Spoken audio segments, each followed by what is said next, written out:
जे भारतीय अर्थनीति आज चापर धसी पड़ी बेरोजगारी बढ़ुवा ऋण और कमुवा आय प्रधानमंत्री जाई विदेश में मिष्टान बंटन कर चॉकलेट दे मिलियन मेट्रिक टन बांग्लादेश सहित संपर्क नहीं, नेपाल सहित नहीं, भूटान सहित नहीं, म्यांमार सहित नहीं।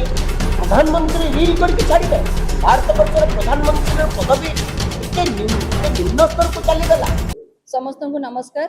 जमती कि रजनी भाई आपण सामने विभिन्न प्रसंग रखिले आउ एथिरे कौनसी संदेह नहीं जे भारतीय अर्थनीति आज चापर धसी पड़ी दर वृद्धि बेरोजगारी बढ़ुवा ऋण और कमुवा आय जनसाधारण जीवन को दुर्विषह कर पड़ी।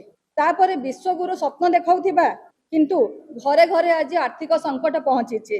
युवकों पाखे चाकरी नहीं, मध्यवर्ग पाखे संचय नहीं, गरीबों पाखे आशा नहीं, देशर अर्थनीति धसुची।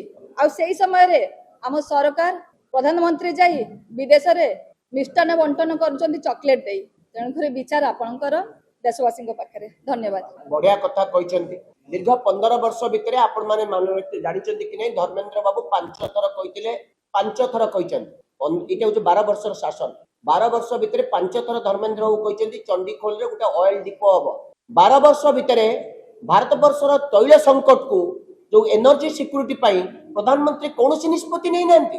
आपण सुनंतु ताले उपा 1 उपा 2 सरकार भारत वर्षर स्ट्रेटेजिक ऑयल रिजर्व पैसा खर्च करथिले एवं सेति 5.30 million metric ton oil crude oil reserve करिया पई हमें व्यवस्था करिछु। ए 12 वर्ष भितर सरकार टंकाटिए खर्च करना ताले बारंबार आपण विदेश गले कौन प्रकार भारत वर्ष सुफल पाइला ना।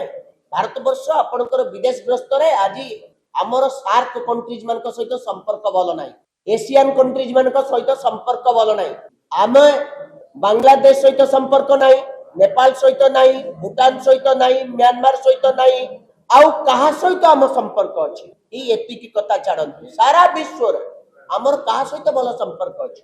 12 वर्ष भितर कहीं एनर्जी सिक्यूरिटी कथा प्रधानमंत्री बुझी पारे ना मंत्रिमंडल कौन दायित्व नेला ना।